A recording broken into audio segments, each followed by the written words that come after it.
Now that I've played this class for over a month, guys, I can give an actual review because I have some new insight on this engraving build. Okay, so this build is, in case you don't know, the other Shadowuhnter build, the non-transform. Apparently people don't know it exists, but it does. Okay, and I've been playing this for a month, and I have 3 level 9 gems, and I have a lot of problems with this build. Honestly, after playing it after a month, I understand why people in Korea don't play this build. I literally understand. There's a lot of issues. So let's start. I'm gonna give you some good points and some bad points. Let's start with the good news of this class, the good points, okay? It outperforms DI. We all know that. I definitely am outperforming Roach, but not by too much, but you know, definitely more. It's a nice change of pace, and it's an actual class, you know, not a fucking no tripod 2 gem, in case you know you want to actually, like, you know, progress towards something. And yeah, those are the good points. I think I didn't think of anything else. Now we'll move on to the things I have problems with. Okay, so first off, this class has a weird playstyle, okay, for what it is. This class's playstyle is you have 2 spenders and then some other skills that do damage, and then one of your skills is a gauge builder, and this is like a half damage, half gauge builder skill, okay? And then you have mobility. So technically you really only have like 4 or 5 like decent you have 2 really good damage skills. You have 2 like pretty okay damage skills, and you have like your slasher filler damage. This is also pretty good too. And then this is mobility, and this is gauge spender. So basically the way this works is you use one of your spenders and it uses 20% meter, right? There you go, like that.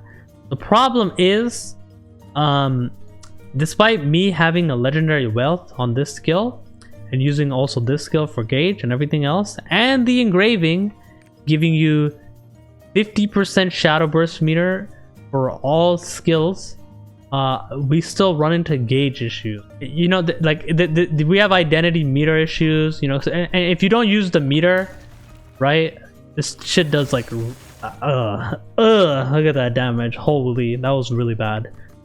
It does not do very good damage. It literally does Z DPS if you use your spender without actually spending meter. Yeah, and the problem is, like, even if you go through a whole rotation, like, you'll run into meter spending issues, right? Like, sometimes there'll be a time where, like, I have these 2 skills up, all my skills are on cooldown, and then I have no meter, and then I have to wait, and then, you know, it's just fucking me losing DPS. Next thing is mana. So I know I'm full Swift. I have a support in my party, right? And I have mana issues, and sometimes I even eat mana food, and I still have mana issues. I use 2 focus runes on this build. I have Judgment Conviction for another 2 runes. I even have tripods that reduce the mana cost on skills, and I still have mana issues. I'm just like, huh? On top of mana issues, I also have to manage my identity issue. And imagine playing a class and managing 2 fucking meters. I'm just like, what the fuck? So another thing is, despite me being full Swift, I don't really have good mobility. Like, the only thing I have is this, right? Demonic Slash. Other classes have like than this class, and this is a back attacker, right? And you know, chasing the back is kind of annoying on this class, and when you do get to the back, you have too many multi-hits. Like, for example, like, even if you're this far away, boom, you just lost like the first few ticks of Cruel Cutter, right? This is also a giga multi-hit. And the thing with this skill, Sharpen Cut, look at this. If I'm inside the boss, I get the whole tick. But if I'm even like this far away, I don't get all the ticks. That's not good. Not good. You know how much damage I lose even if I'm like this far away? Bro, I lose so much damage, man. And then this skill I died one time using thrust impact and braille. I was like I got pushed back into an exploding tile. I'm just like, oh my. Yeah. So anyways, identity gauge issues, weird skills, weird playstyle, too many multi-hits. You know what they can do? You know what it is? Thai Scrapper has like a lot of multi-hits too, but in those multi-hits they have like a big hit at the end, right? Like for example, Battering Fist. A lot of multi-hits, but like there's like two like decent like bigger number hits at the end, right? This class like doesn't really have any like I think the only thing that does that is Demolition. The first hit is it's not too much actually, now that I think about it. It's like 3.8 mil on the first hit, and then like 2 mil on the like the it's not it's like too many multi-hits. Thrust impact, like the last hit is like 5 mil, right? But like even then the damage is kind of like mediocre, to be honest. Like let me see, this 10 mil and the last hit does 5 mil. Not that not that strong.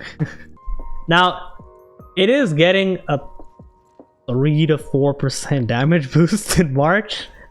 Honestly, I don't think that'll make a difference. Even though I have level 9 gems, I know some religious people, and I've seen my breakdown of the skills. Despite me having level 9 on Cruel Cutter and Demolition, there is a massive gap between these skills because it's honestly in a real raid, I find it hard to land the full duration of Demolition. And then I have to pray that it crits too, right? Because like it's kind of long. And then this one I just shoot out and I do something else, right? It's kind of like more reliable. And yeah, there's a lot of issues. It just feels very outdated. Blood Massacre is like 20 and 23. Yeah, but Blood Massacre is also like a 15-second cooldown, right? The cooldown of this is 7 seconds. So technically 2 of these I'm doing more damage than Blood Massacre with 2 of these. Saw's is 10 seconds. And that does like 15 mil. So like it, you know, Blood Massacre is like a long cooldown. That's the thing.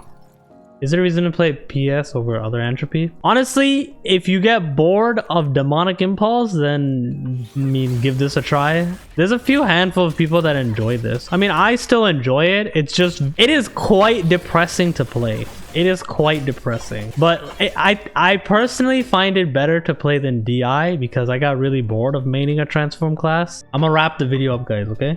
Thanks so much for watching. That's my review on Perfect Suppression after 1 month, dude. If you enjoyed, be sure to like and subscribe, and also check out my Discord and my Twitch channel. Bang. I'll see you in the next one, dude. Peace.